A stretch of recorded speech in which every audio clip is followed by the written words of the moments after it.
너희 중에 나를 팔 자가 있느니라 라고 말씀했어요. 또 내 떡을 먹는 자가 내게 발꿈치를 들었다 한 성경을 응하게 하려는 것이니라.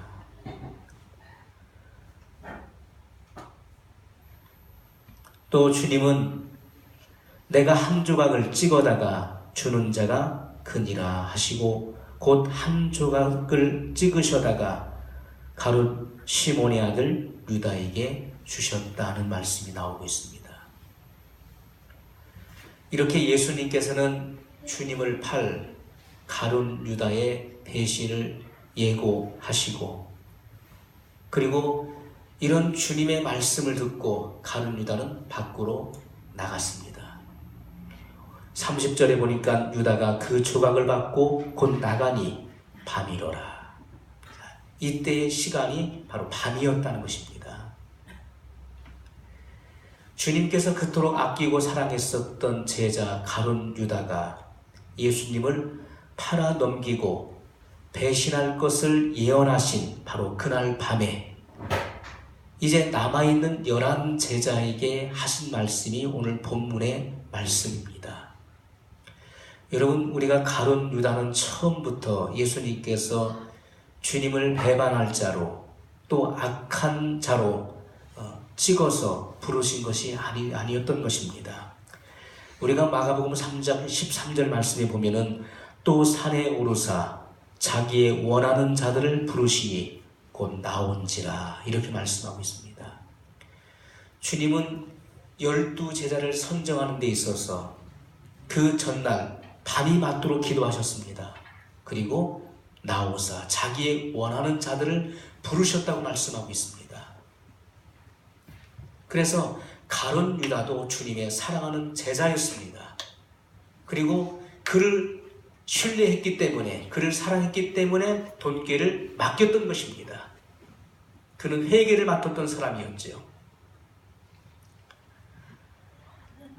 더군다나 오늘 본문의 말씀 후에 우리가 이후에 36절로 38절에 보게 되면은 베드로가 닭이 울기 전에 주님을 3번 부인할 것도 예고하신 내용이 나오고 있습니다. 그러면은 우리가 오늘 이 본문의 말씀 이전에는 무슨 내용입니까? 주님이 사랑했던 제자 가룟 유다가 주님을 배신할 것을 이미 예고하신 말씀, 예언하신 말씀이죠. 그리고 오늘 본문 그 이후에 바로 다음에 나오는 말씀이 바로 베드로도, 주님의 수제자였던 베드로가 주님을 3번씩이나 부인할 것을 이미 예고하신 그 말씀 중간에 오늘 이 본문의 말씀이 나오고 있다는 것입니다. 오늘 주님은 가장 외롭고 적막하고 고독한 밤을 맞이하고 있습니다. 주님이 가장 믿었던 제자들이 차례대로 하나씩 주님을 배신하고 주님을 부인할 것을 주님은 예고하셨던 것입니다. 오늘 그날 밤에 주님은 남아있는 11 제자에게 이제 이 말씀을 오늘 하고 계시는 것입니다. 31절로 32절의 말씀을 우리 다 같이 읽어보겠습니다. 저가 나간 후에 예수께서 가라사대 지금 인자가 영광을 얻었고 하나님도 인자를 인하여 영광을 얻으셨도다. 만일 하나님이 저로 인하여 영광을 얻으셨으면 하나님도 자기로 인하여 저에게 영광을 주시리니 곧 주시리라. 아멘. 이 적막하고 쓸쓸하고 외로운 이 밤에 주님은 무려 4번씩이나 영광에 대해서 언급을 하고 있다는 것입니다. 내가 영광을 얻었고 아버지도 영광을 얻으셨도다. 그동안 그렇게 믿었던 제자들이 주님을 배신하고 주님을 부인할 것을 예언했었던 그 중간에 주님은 영광을 얻으셨다라고 말씀하고 있습니다. 내가 영광을 얻었다. 아버지께서 내가 영광을 주셨다라고 말씀하고 있다는 것입니다. 우리는 아무리 이 말씀을 자세히 들여다봐도 이 말씀 잘 이해가 되지 않는 듯 그렇게 느껴집니다. 제자들로부터 그렇게 믿고 신뢰했었던, 그렇게 사랑을 쏟았던 제자들로부터 배신을 당하고 부인을 당할 것을 이미 알고 계셨던, 그리고 예언하신 그날 밤에 주님은 영광을 얻으셨다라고 이렇게 말씀을 하고 있다는 것입니다. 이제 예수님은 영광을 받으셨고 또 예수님으로 말미암아 하나님이 영광을 받으신다라고 말씀을 하고 있습니다. 그런데 왜 하필 영광을 받으시는 날이 이렇게 고독하고 외롭고 쓸쓸한 이 밤에 영광을 받으시냐는 것입니다. 좋은 날, 기쁘고 찬란한 날에 영광을 받으면 얼마나 좋겠습니까? 그런데 이제 곧 배신을 당할 것이고 예수님이 수제자에게 부인당할 것을 이미 예언하셨고 곧 그날 밤에 이루어질 그 밤에 주님은 왜 영광을 받으셨다고 이렇게 4번이나 강조를 하셨냐 하는 것입니다. 왜 이것이 예수님께 영광이 되며 또 보좌에 계신 하나님께 영광이 되는 말씀입니까? 된다는 말씀입니까? 여러분, 이것은 바로 예수님의 십자가 순환을 통하여서 이루어질 하나님의 계획과 밀접한 관계가 있다는 것입니다. 먼저 예수님께서 십자가의 순환을 받기 전에 뭐가 있어야 되겠습니까? 가룟 유다의 배신이 있어야 되는 것입니다. 그리고 그가 그렇게 믿었던 수제자 베드로로부터 부인을 당해야 되는 것입니다. 그리고 난 이후에 주님은 인류의 죄악 그리고 죽음의 사망에서 사람을 구속하시는 하나님의 뜻을 이루신다는 것입니다. 여러분, 주님의 사랑하는 제자들의 배신과 부인을 통해서 하나님의 영원한 구원의 계획이 이루어지기 때문에 오늘 이 밤은 수치스러운 밤이 아니라 바로 영광의 밤이라고 주님은 말씀하셨던 것입니다. 칠흑같이 어두운 어둠이 깊으면 깊을수록 새벽이 가깝다는 것을 우리에게 예고해 줍니다. 주님은 말할 수 없는 수치를 당하셨습니다. 그러나 주님은 이제 비춰오는 그 광명을 보셨다는 것입니다.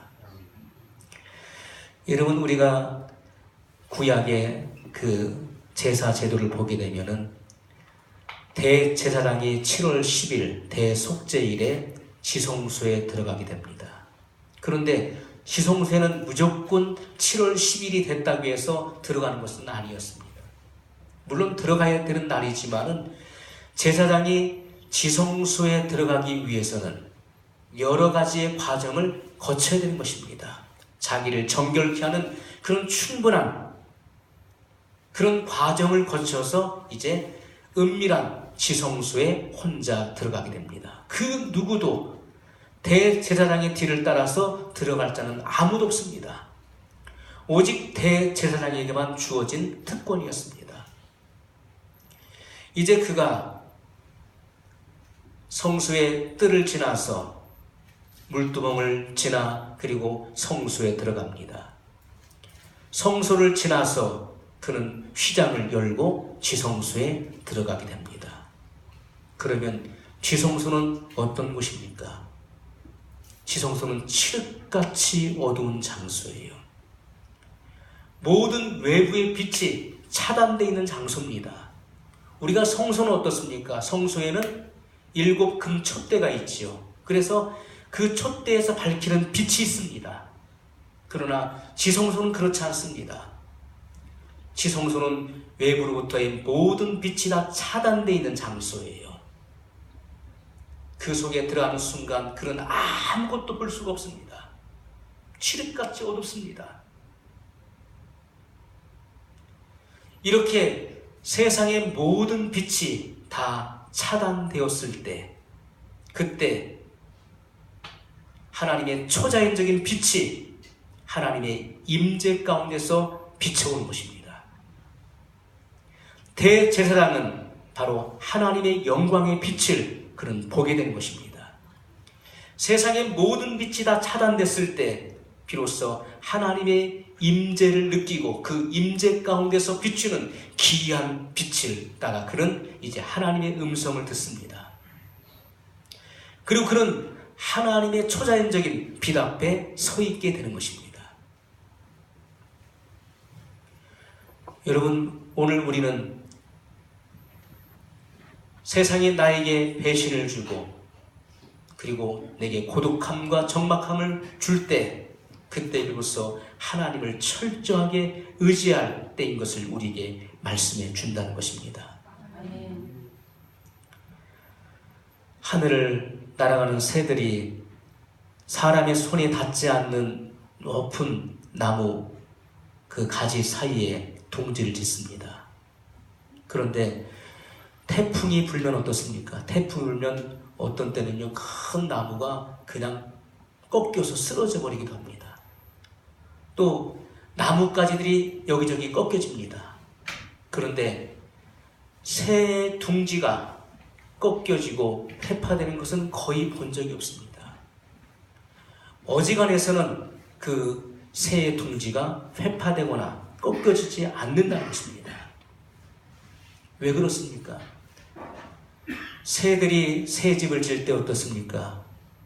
바람이 아주 강하게 부는 날 그들은 새 집을 짓는다고 그러죠. 왜냐하면 태풍이 불고 강력한 바람이 불어도 그 집이 무너지지 않기 위해서, 흩어지지 않게 하기 위해서 바람이 가장 강하게 부는 날 새 집을 짓는다고 그럽니다.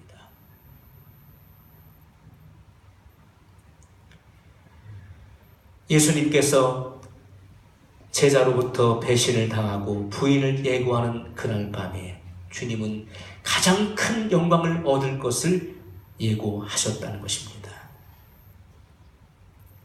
오늘 우리는 오늘 배신과 또 슬픔과 괴로움과 적막함이 있는 이 밤에 우리는 내일의 광명을 예고할 수 있는 그런 믿음을 가질 수 있어야 된다는 것입니다. 여러분, 모세가 하나님의 명령에 의해서 이스라엘 백성들을 출애굽시켰습니다. 그리고 하나님께서는 그들을 홍해 바다 앞으로 인도를 하셨습니다. 그때 애굽의 군대가 이스라엘 백성들이 바닷길에 막힌 것을 알고, 광야에 막힌 것을 알고, 갇힌 것을 알고 이제 바로가 이끄는 그런 병거들이 이스라엘을 추격해 옵니다. 그때 이스라엘 백성들은 그들의 인생에 있어서 가장 적막한 밤을 맞이하게 됐습니다. 그들의 인생에 있어서 가장 어두운 밤을 맞이했던 것입니다. 그들의 민족에 있어서 가장 칠흑같이 어두운 밤을 맞이했어요. 한치 앞을 내다볼 수 없고 미래를 예견할 수 없는 그런 적막하고 고독한 밤을 맞이했던 것입니다. 그러나 모세는 어떻습니까? 바로 그 앞에 펼쳐질 여호와의 영광을 보았던 사람이었습니다. 여러분, 하나님의 영광은 어느 때 나타나는 것입니까?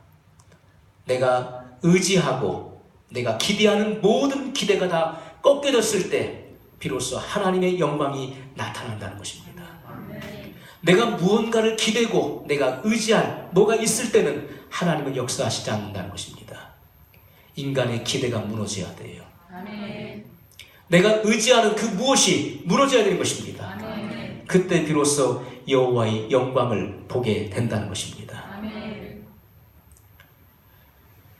이제 주님께서 얼마 있지 않으면 십자가에 달려 돌아가실 것입니다. 그래서 주님은 제자들에게 하나의 계명을 주시는데 오늘 34절로 35절의 말씀을 같이 읽겠습니다. 새 계명을 너희에게 주노니 서로 사랑하라. 내가 너희를 사랑한 것 같이 너희도 서로 사랑하라.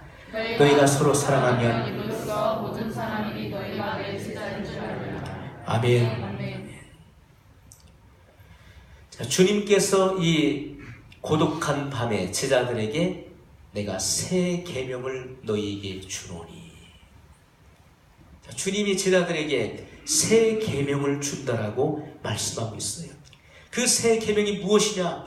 너희가 서로 사랑하는 것이다 라고 말씀하고 있습니다. 이 말씀은 제자들은 구약 성경으로부터 수없이 많이 반복해서 들어왔던 말씀입니다. 온 율법의 핵심은 십계명입니다. 주님은 십계명을 둘로 나누셨습니다. 요약하셨습니다. 내 마음을 다하고 뜻을 다하고 목숨을 다하여 주 너의 하나님을 사랑하라. 이것이 크고 첫째는 계명이요 또 둘째는 이와 같으니 내 이웃을 내 몸과 같이 사랑하라. 이것이 온 율법과 선지자의 강령이라고 말씀했습니다. 그러면 율법 속에 흐르고 있는 그 핵심이 무엇입니까? 바로 사랑이라고 하는 것입니다. 사랑해야 된다. 내가 하나님을 사랑하고 내 이웃을 사랑해야 된다. 이것이 온 율법과 선지자의 강령이다.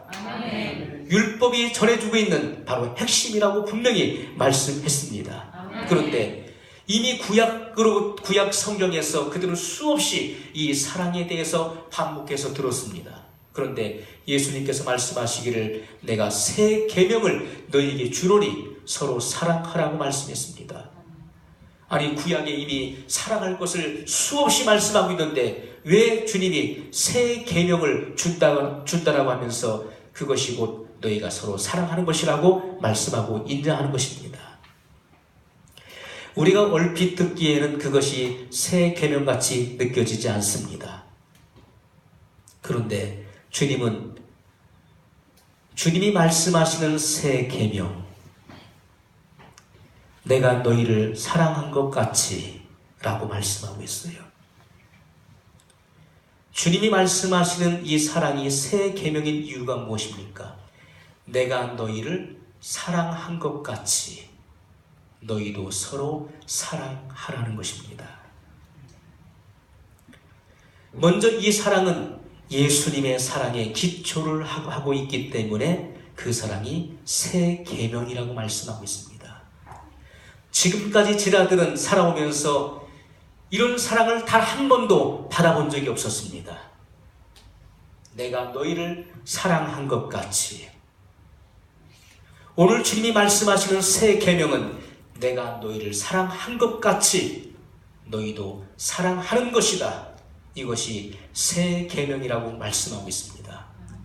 예수님의 사랑에 기초를 두고 있는 바로 이 사랑을 너희도 하라고 말씀하고 있습니다. 예수님이 우리를 얼만큼 사랑하셨던지 자기의 생명보다도 우리의 생명을 더 가치 있게 여겨서 그의 생명을 십자가에서 단번에 버리셨다는 것입니다. 내가 너희를 사랑한 것 같이 너희도 서로 사랑하라고 말씀하고 있다는 것입니다. 13장 1절 말씀에 유월절 전에 예수께서 자기가 세상을 떠나 아버지께로 돌아가실 때가 이른 줄 아시고 세상에 있는 자기 사람들을 사랑하시되 끝까지 사랑하시니라. 아멘. 따라서 하겠습니다. 자기 사람들을 사랑하시되 끝까지 사랑하시니라. 아멘. 끝까지 사랑하시니라. 끝까지. 이 끝까지라고 하는 말은 시간적인 의미도 있지만은 목숨을 버리기까지, 죽기까지 희생한다는 그런 뜻을 가지고 있다는 것입니다. 예수님께서 나를 사랑하시는, 우리를 사랑하시는 그 사랑은 어떤 사랑입니까?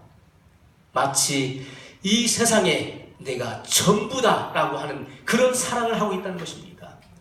이 세상에 나는 너밖에 없어 하는 그런 사랑을 주님은 하셨다는 것입니다. 마치 이 세상에 내가 하나뿐인 것처럼, 이 세상에 내가 전부인 것처럼 주님은 나를 그렇게 사랑하셨다는 것입니다. 그것이 끝까지라고 하는 의미를 가지고 있다는 것입니다. 주님은 이 우주 가운데 다른 어떤 것이 보이는 것이 아니라 바로 나만 보인다는 것입니다. 내가 주님의 사랑의 대상이기 때문에 나는 너밖에 모른다. 나는 너밖에 없어. 주님은 이런 완전한 사랑을 하셨다는 것입니다. 주님께서 아버지께로 돌아가실 때가 이른 줄 아시고 세상에 있는 자기 사람들을 사랑하시되 끝까지 사랑하시리라고 주님은 말씀하고 있다는 것입니다. 예수님의 행적을 담고 있는 사복음서를 여러분 자세히 읽어보십시오. 주님이 가시는 곳에는 수많은 군중들이 움집되어 있었습니다. 주님은 늘 바쁜 나날을 보내셨어요. 식사할 겨를도 없는 그런 시간들을 주님 보내셨습니다. 그런데 주님은 길을 가시다가 한 영혼 주님이 얼마나 세심하게 그리고 관심을 가지고 그들에게 배려하고 그리고 주님의 사랑을 베푸셨는가를 우리는 보게 됩니다. 12회를 혈루증으로 앓았던 이 여인이 자기의 그 병을 고쳐보기 위해서 많은 의원들을 만나고 돈을 다 허비했지만은 그는 전혀 효험을 얻지 못했습니다. 결국 그는 예수님에 대한 소문을 듣고 내가 예수님의 옷가에라도 손을 대기만 하면 혈루증이 나을 것을 그는 믿었습니다. 12년 동안을 하혈을 했으니 그 모습이 어떻겠습니까? 아마 뼈와 거죽만 남았을 것입니다. 그는 부정한 여인이기 때문에 사람들 틈에 나올 수가 없습니다. 아마도 자기의 신분을 감추기 위해서 몸을 다 쌌을 것입니다. 눈만 보이게 하고 아마 몰래 그 믿음을 가지고 주님의 옷가에 손을 댔을 것입니다. 수많은 군중 가운데 주님은 서셨습니다. 누가 내 옷에 손을 대었느냐? 제자들이 말하기를 주님, 이 많은 군중들이 치료를 받기 위해서 주님의 몸에 손을 대고 하는 사람들이 어디 한두 사람입니까? 그런데 누가 주님의 몸에 손을 대었나니? 아니다. 내게서 능력이 나갔느니라. 주님은 그 여인을 찾기 위해서 둘러보셨습니다. 그때 그 여인은 자기 일을 속일 수 없어서 주님 앞에 나왔습니다. 그리고 고백을 합니다. 여러분, 그 속에서 주님과 그 12회를 혈루증으로 앓았던 그 여인과의 대화가 나옵니다. 그 바쁜 와중에 부정한 여인이 손을 대었어요. 주님은 외면하지 않았습니다. 무관심하지 않았다는 것입니다. 그와의 구체적인 대화가 이루어집니다.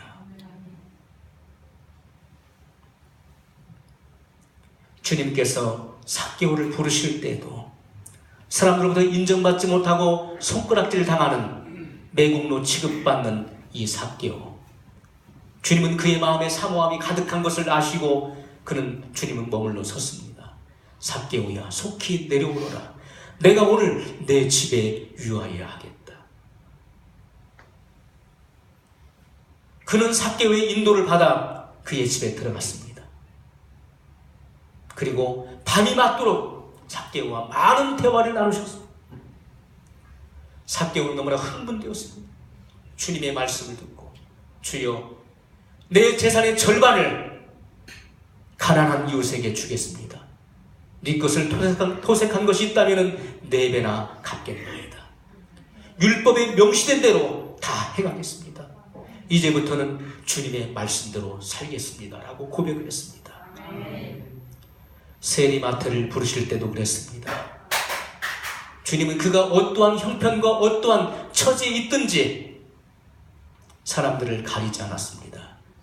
주님은 그의 상황과 정황에 맞게 주님 구체적으로 그들과 대화하시고 관심을 갖고 하나님의 사랑을, 주님의 사랑을 쏟아 부으셨던 것을 우리가 보게 됩니다. 주님은 우리를 사랑하시되 구체적이고 특별하게 사랑하신다는 것입니다. 예수님의 사랑은요, 우리의 신분과 또 나이나 또 남녀노소를 구분하지 않는다는 것입니다. 주님은 차별 없는 무제한적인 사랑을 하신다는 것입니다. 이것이 끝까지 사랑하신다는 뜻입니다. 주님은 보편적인 우주적인 사랑을 실천하셨습니다. 여러분, 예수님께서 하신 이 사랑이 오늘 우리에게 사랑의 정의가 됐다는 것입니다. 세상 사람들은 어떻습니까? 내가 받은 사랑만큼 돌려주는 사랑을 하지요. 내가 나에게 이만큼 했으니까 나도 너에게 이만큼 한다는 것입니다. 내가 받은 사랑의 크기만큼 돌려주는 그런 사랑을 합니다. 그리고 주고받는 사랑을 합니다. 내가 주었으니 나도 받아야 될 것이고 또 받았으니 나도 준다는 것입니다. 주고받는 그런 사랑을 합니다. 주님이 우리에게 말씀하시는 것은 이런 편협한 그런 사랑이 아니라 예수님이 하셨던 그런 실제적인 사랑, 무제한적이고 무조건적인 사랑을 하라고 말씀하고 있습니다. 그런데 이 사랑을 어디 가서 하라고 말씀했습니까? 이 사랑을 어디 가서 실천하라고 말씀했습니까? 새 계명을 너희에게 주노니 서로 사랑하라. 여러분, 저기 태국에 가서 그 사람들을 사랑하라는 말씀입니까? 아니면 이스라엘에 가서 주님을 사랑할 것입니까? 아니면 서울에 가서 서울 사람들을 사랑할 것입니까? 주님은 오늘 뭐라고 말씀하십니까? 서로 사랑하라. 너희가 먼 데 가서 이방 사람들을 사랑하기 전에 먼저 너희들끼리 사랑하라고 말씀하고 있지 않습니까? 아멘. 가장 가까이 있는 너희들끼리 먼저 사랑을 실천하라고 말씀했습니다. 이것이 바로 주님이 말씀하시는 새 계명이라고 말씀하고 있어요. 아멘. 오늘 우리는 나와 함께 사는 사람도 사랑하지 못하고 나와 더불어 사는 이웃도 사랑하지 못하고 더 나아가서 우리 교회 안에 우리 공동체 안에 있는 사람도 서로 사랑하지 못합니다.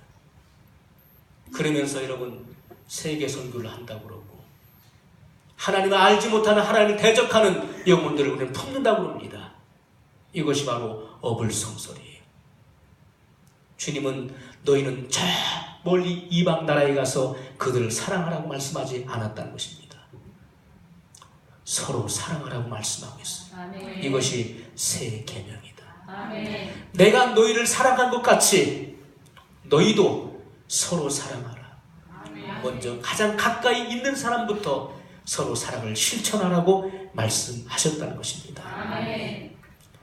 예수님은 그 안에 차고 넘치는 그 생명을 값없이 아낌없이 주님은 나누어주고 베푸는 사랑을 하셨던 것입니다.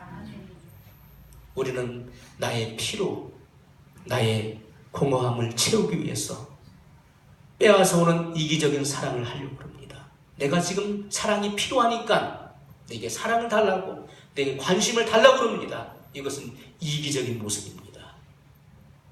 오늘 우리는 우리 안에 넘치는 그 사랑을 나누어주고 공급하는 그런 사랑을 해야 된다는 것입니다. 아멘. 우리가 남에게 선물할 때 어떻습니까? 대가를 바라지 않고 선물했을 때 그가 기뻐하는 모습을 보고 내 마음이 기쁘지 않습니까? 그것처럼 마치 소중한 사람에게 선물을 하듯이 우리는 주님께로부터 받은 그 사랑을 실천하는 그런 믿음의 삶을 살아가야 된다는 것입니다. 아멘. 새 계명을 너희에게 주노니 서로 사랑하라. 아멘. 오늘 우리는 우리 공동체 안에서 또 우리의 이웃과 또 우리의 가정 안에서 서로 주님의 사랑을 몸소 실천할 때 하나님의 놀라운 영광을 보게 될 것입니다. 기도하겠습니다.